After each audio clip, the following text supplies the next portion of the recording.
Hi friends, कैसे हो आप सब। आई होप कि आप अच्छे होंगे।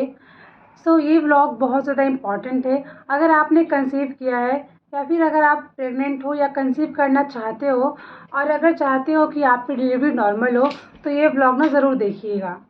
क्योंकि मैं 2 बच्चों की माँ हूँ तो मुझे बहुत ज़्यादा आइडिया हो चुका है कि नॉर्मल डिलीवरी के स्टेप्स क्या होते हैं और डिलीवरी कैसे होती है। कैसे डिलीवरी आपके लिए बहुत ही ईजी हो जाएगी। चलिए व्लॉग को मैं शुरू कर देती हूँ। तो सबसे पहला जो है ना, मैं ये बोलना चाहती हूँ कि अगर आपको नॉर्मल डिलीवरी चाहिए ना तो आपको अपने दिमाग से जो सिजेरियन वाला है ना वो निकाल देना है। जब से मैंने कंसीव किया था ना उसके बाद से ही मतलब मेरे दिमाग में ये था कि ऑपरेशन तो कुछ होता ही नहीं है, नॉर्मल डिलीवरी से ही बच्चा किया जा सकता है। मेरा माइंडसेट हो चुका था। ये बहुत इम्पोर्टेंट है ना कि अपना हम दिमाग उस तरह रखें कि नहीं, हमें नॉर्मल ही चाहिए। ऐसे ही बॉडी भी ना हमारी वर्क करती है। अगर हम नॉर्मल के लिए कोशिश करेंगे तो बॉडी हमारी उस तरह ही जाएगी। और अगर दिमाग में ये होगा ना कि नॉर्मल में पेन होता है, हमें नॉर्मल नहीं करनी है, तो हमारी बॉडी भी प्रिपेयर नहीं होने पाएगी। ये बहुत इम्पॉर्टेंट है। तो मैं जब मेरी बेटी से प्रेग्नेंट थी, आज से अब 5 साल पहले, उस टाइम पे मेरी जो उम्र थी ना वो थी 23 साल की। तो मैं ना मेंटली फिज़िकली प्रिपेयर्ड थी कि मुझे डिलीवरी करवानी है, नॉर्मल डिलीवरी करवानी है। क्या हुआ था कि उस तरीके से मैं खा पी भी रही थी और अपना जो डेली रूटीन है वो भी फॉलो कर रही थी। तो जो जैसे पहले की जो औरतें हैं, जो ग्रैंड माज़ हैं, मतलब मेरी दादी है, मेरी सासू माँ हैं, वो हमेशा बोलती थी ना कि एक्टिव रहना है। तो ऐसे मिथ फैला हुआ है कि अगर हम बहुत ज़्यादा काम करेंगे तो हमारी डिलीवरी नॉर्मल हो जाएगी। बट ये ना मुझे पर्सनली बहुत बड़ा मिथ लगा है। अगर आप काम नहीं कर रहे हो बट हाँ, अगर आप एक्टिव हो, जैसे अपना या योगा कर रहे हो, सब कुछ कर रहे हो, अपना काम खुद में कर रहे हो, तो फिर वो भी एक रीज़न हो जाएगा आपका नॉर्मल डिलीवरी के लिए। लेकिन मेरा क्या था कि मैं बहुत ज़्यादा हाइपर एक्टिव थी। मतलब मैं घर के पूरे काम करती थी, सुबह से लेकर शाम तक मैं किचन में लगी रहती थी, अपना काम करना, इनफैक्ट बर्तन वॉश करना, कपड़े वॉश करना, मैं सारी चीज़ें बहुत ही अच्छे से करती थी। क्योंकि मुझे ना कोई प्रॉब्लम हो ही नहीं रही थी और कभी ऐसा हुआ ही नहीं कि मैं बहुत ज़्यादा थक रही हूँ। शुरू के तो फर्स्ट ट्राइमेस्टर में थोड़ा मुश्किल रहा है, पहला ट्राइमेस्टर में, क्योंकि उस टाइम वॉमिटिंग होती थी और नौजिया ये सब हुआ करता था। तो उस टाइम थोड़ा-सा मतलब मैं ना लो रहती थी, बस 3 महीने। बट जैसे ही मेरा 3 मंथ्स ख़त्म हुआ ना उसके बाद मतलब मुझ में पता नहीं क्या अलग ही एनर्जी आ गई थी। क्योंकि थोड़ा जब आदमी का कम उम्र होता है तो बहुत ही एक्टिव रहते हैं इंसान, ज़्यादा एक्टिव रहते हैं। तो मेरे अगल-बगल के लोग बोल रहे थे कि ये नॉर्मल डिलीवरी करवानी है तो ज़्यादा काम किया करो, सोया मत रहा करो। बट नहीं, प्रेगनेंसी में ना हमें नींद भी चाहिए होती है, हमें नींद भी आती है, थकान भी लगता है। मैं दोपहर में हमेशा ना 2 घंटा सोती ही सोती थी। सुबह एक बार ब्रेकफ़ास्ट बना लिया, ब्रेकफ़ास्ट खा लिया, फिर लंच करके और मैं जैसे 2 से लेकर के और 5 बजे तक अपने रूम में रहती थी। 2 घंटे सोती थी और फिर अपना जो भी थोड़ा बहुत काम था अपने रूम में वो करती थी। तो सोना बहुत ज़रूरी है, एक नैप तो लेना है प्रेगनेंसी में। फ्रेंड्स, एक बहुत बड़ा पॉइंट मैं आपके साथ शेयर करना चाहती हूँ कि अभी ना हमारा किचन ना ऊपर रहता है। तो प्रेगनेंसी में ना हम बहुत देर तक खड़े नहीं हो सकते क्योंकि हमारा पैर दर्द करता है बेबी के वेट की वजह से, क्योंकि सारा जो वज़न है ना हमारे पैर पे पड़ता है। और प्रेगनेंसी के दौरान खड़े-खड़े काम करने का कुछ फ़ायदा नहीं होता है। जब भी ऐसा कुछ काम हो, चॉपिंग करनी हो, वेजिटेबल्स कटिंग करनी हो, ऐसे काम ना आप बैठ के किया करो, क्योंकि बैठने से ना और वैसे पोस्चर डक जैसे हमें बैठना होगा। वैसे ना हमारा जो पेल्विक पे वहाँ पे असर पड़ेगा और हमारा सर्विक्स का मुँह है ना वो अच्छे से खुलेगा। आराम से आप ऐसे कर सकते हो। क्योंकि जब मैं प्रेग्नेंट थी तो मैं खड़े-खड़े सारा काम करती थी। फर्स्ट प्रेगनेंसी में मैंने ये गलती किया था कि मैं खड़े-खड़े सारा काम करती थी। जैसे कुछ भी खाना तो बनता ही था, फिर सब्ज़ी कट करना और बर्तन वॉश करना, हर चीज़ मैं खड़े-खड़े करती थी। बट जब मैं अपने मतलब बॉय से कंसीव किया, मैंने बेटा से कंसीव किया ना, मैंने फिर ये गलती रिपीट नहीं किया। मैं ना जैसे सब्ज़ी कट करती थी नीचे बैठकर, खाना खाती थी नीचे बैठकर, ताकि नीचे बैठने से ज़्यादा फ़ायदा होता है। खड़े-खड़े हमें उतना फ़ायदा बिल्कुल भी नहीं होगा। इनफैक्ट हमारा जो ये बैक है वो दर्द करेगा और जो पेट पे ना बहुत ज़्यादा भार पड़ता है। क्योंकि प्रेगनेंसी में पूरा पेट ऐसे निकल जाता है बाहर ना, तो पूरा वज़न ना हमारे पेट पे ही पड़ता है। इस बात का ना हमें बहुत ख़ास रखना है ख़्याल कि हमें सारे काम ना बैठ के ही करने होंगे, ताकि थोड़ी प्रेगनेंसी भी स्मूथ हो जाए और नॉर्मल डिलीवरी से बहुत ही ईज़ी हो जाती है। सो ये पॉइंट बहुत इंपॉर्टेंट है, आप इसे ज़रूर मतलब अपने हैबिट में लाइएगा। सो जो जो नेक्स्ट टिप है ना, वो ये है कि हमेशा ना हेल्दी खाना खाना। तो मैं बाहर का भी कभी कभी खाती थी, बट हमेशा नहीं। मेरा जो मन करता ना तो मैं घर पे ही बना लेती सामान मंगा करके। और ये था कि मैं रोज़ फ्रूट्स खाती थी। मैंने कभी ना फ्रूट स्किप नहीं किया है। सो प्रेगनेंसी के दौरान में हमें हेमोग्लोबिन की बहुत ज़रूरत होती है, तो इसके लिए मैंने 9 महीने पूरे अनार खाए हैं। और जो भी सीजनल फ्रूट है ना, वो मैंने भर भर के खाए हैं।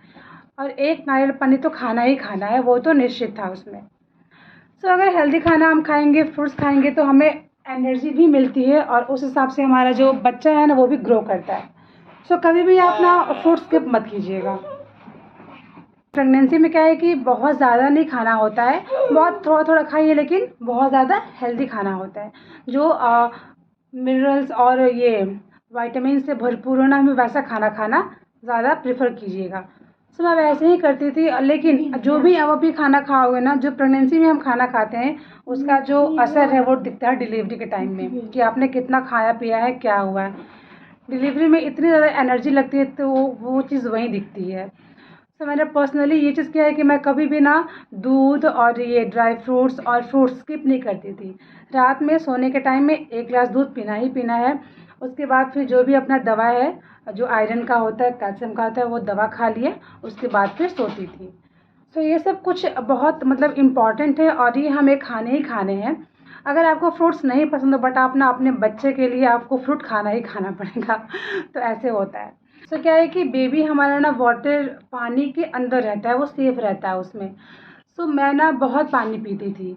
मतलब कि अगर कुछ खा लिया, सो कुछ देर के बाद मैं पहले पानी पीती थी, फिर ही कुछ खाती थी। ऐसा नहीं करना है कि दिन भर सिर्फ खाते ही रहना है। तो पानी बहुत पीना है, क्योंकि बेबी हमारा सेफ रहता है पानी में ही।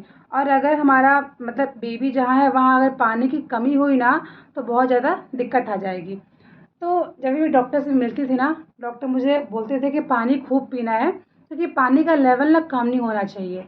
सो इस बात का मैं बखूबी ध्यान रखती थी कि पानी बहुत पीती थी। तो आप भी ना पानी को बिल्कुल भी मतलब स्किप नहीं कीजिएगा।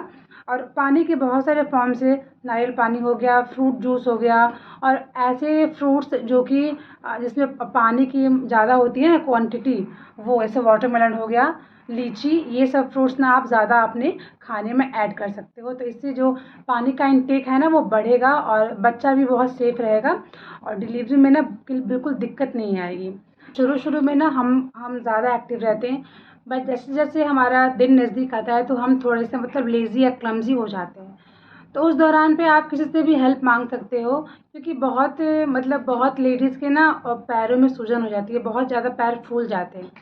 तो उस टाइम पे आपको ज़रूरी नहीं है कि आप घर का काम करो, बट हाँ थोड़ा एक्टिव रहोगे, ऐसे कि आप वॉक कर सकते हो, इस तरीके से एक्टिव रह सकते हो। सो मैं भी ना जब प्रेग्नेंट थी तो बहुत सारे वीडियोस देखती थी। तो बहुत सारे लोग बोलते थे कि नॉर्मल डिलीवरी के लिए ना जैसे पानी में घी डालकर पीना, चाहे चाय में घी पीना। सो मुझे कभी भी ये इफ़ेक्टिव नहीं लगा है। सो मैंने कभी ना ऐसा नहीं किया है कि मैं घी बहुत सारा पी रही हूँ। हाँ, दाल वगैरह में घी अच्छी खासी मात्रा में मैं पीती थी, लेती थी, लेकिन ऐसे में पानी चाय में कभी भी घी लेकर नहीं पी हूँ। तो मुझे नहीं लगता कि वो मतलब इफ़ेक्टिव होगा, क्योंकि मैंने किया ही नहीं है और मुझे वो लगा भी नहीं है। सो ये जो मैंने किया है ना, अगर आप भी करोगे ना तो वो ठीक रहेगा। और जैसे जैसे मेरा दिन नज़दीक आ रहा था, तो मैंने एक चीज़ किया कि मैं ना बटरफ्लाई एक्सरसाइज करती थी। तो बटरफ्लाई से क्या होता है कि जो हमारा सर्विक्स का मुंह ना खुलते रहता है वो धीरे धीरे। सो अगर क्या है कि अगर फर्स्ट प्रेगनेंसी है तो उस टाइम पे थोड़ी सी दिक्कत आती है, थोड़ा लंबा लेबर जाता है। तो मेरी जो बेटी थी ना उस टाइम पे मेरा लेबर लंबा गया था, क्योंकि वो मेरी फर्स्ट प्रेगनेंसी थी, है ना। और सेकंड में तो इजी हो ही जाती है। सो मैंने यही किया था और कुछ एक्स्ट्रा मैंने कभी नहीं किया है। मैं बस ऑल टाइम मैं बहुत ज़्यादा सुपर एक्टिव थी। और मैं थोड़ी बड़ों की भी बात मानती थी कि हाँ मतलब काम वगैरह किया करो, और खुद का मन कर रहा था तो मैं काम करती थी। क्योंकि बहुत लेडीज़ को ना 9 के 9 पूरे महीने ना वो वॉमिटिंग होती रहती है, नौजिया होते रहता है। तो उस टाइम पे तो पॉसिबल है नहीं कुछ भी करने पाना। तो उस हिसाब से अपनी बॉडी की आप सुनो। आपकी बॉडी जब आराम मांगती है, आप अपनी बॉडी को आराम दो। और जब लगता है कि हाँ मैं ठीक फील कर रही हूँ, तो आप उस टाइम पे अपना कुछ कुछ काम कर सकते हो। जिस दिन मेरी डिलीवरी होने वाली थी उस दिन भी मैं खुशी खुशी से भिंडी का भुजिया और रोटी खाकर घर से निकली थी बकायदा बढ़िया से अच्छे से। उस टाइम ना कोरोना का पीरियड चल रहा था। कोरोना का टाइम था और हमें बहुत दूर जाना था क्योंकि मेरा जो अस्पताल था वो बहुत दूर था।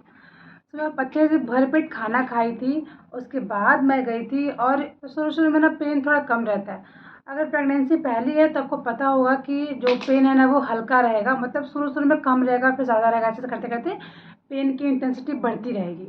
तो मेरे साथ भी ऐसे ही हुआ था। मैंने भी बहुत यूट्यूब बहुत चीज़ देख के रखा हुआ था, मैं भी देख के रखी हुई थी।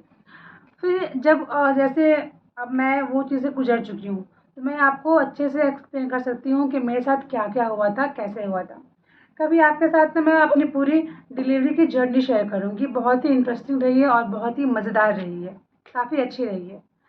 अगर मेरा कहने का मतलब ये है कि अगर आप एक्टिव रहते हो तो आपकी डिलीवरी नॉर्मल हो जाएगी। बट हाँ, उससे भी इम्पॉर्टेंट है कि आपका माइंडसेट क्लियर रहे कि मुझे नॉर्मल डिलीवरी ही करवानी है, क्योंकि मेरे दिमाग में नॉर्मल डिलीवरी के अलावा कुछ चलता ही नहीं था। मतलब 2 ऑप्शन है, सिज़ेरियन का और नॉर्मल डिलीवरी का, लेकिन मेरे यहाँ पे सिर्फ़ एक ही ऑप्शन था हमेशा। मैंने कंसीडर ही नहीं किया है कि सी सेक्शन भी कुछ होता है। बाकायदा ये भी हुआ था कि जब मैं गई थी अस्पताल में तो वहाँ पे मुझे डॉक्टर्स ने डराया कि नहीं, बच्चे का ना हार्ट रेट कम हो गया है, आपको पहले आना चाहिए था, आपका ऑपरेशन होगा। बट मेरा ये था कि नहीं, अगर मैं एंटायर 9 मंथ्स इतनी एक्टिव रही हूँ तो ऐसे कैसे हो सकता है कि मेरा बेबी का हार्ट रेट कम हो जाए। आजकल ना ऐसे बहुत चला है कि डॉक्टर्स बहुत ज़्यादा प्रिटेंड करेंगे कि नहीं, आपका बेबी अच्छे से ग्रो नहीं हो रहा है, आपका ऑपरेशन करना पड़ेगा, बट आपको फंसना नहीं है। फिर हम डॉक्टर को ही चेंज कर दिए। फिर वहाँ मेरा नॉर्मल डिलीवरी बहुत ही ईज़िली हो गया। ये था मेरा पूरा जर्नी। और अगर आपको कुछ और जानना है तो आप मुझसे पूछो, मैं वीडियो बनाऊँगी उसके लिए भी।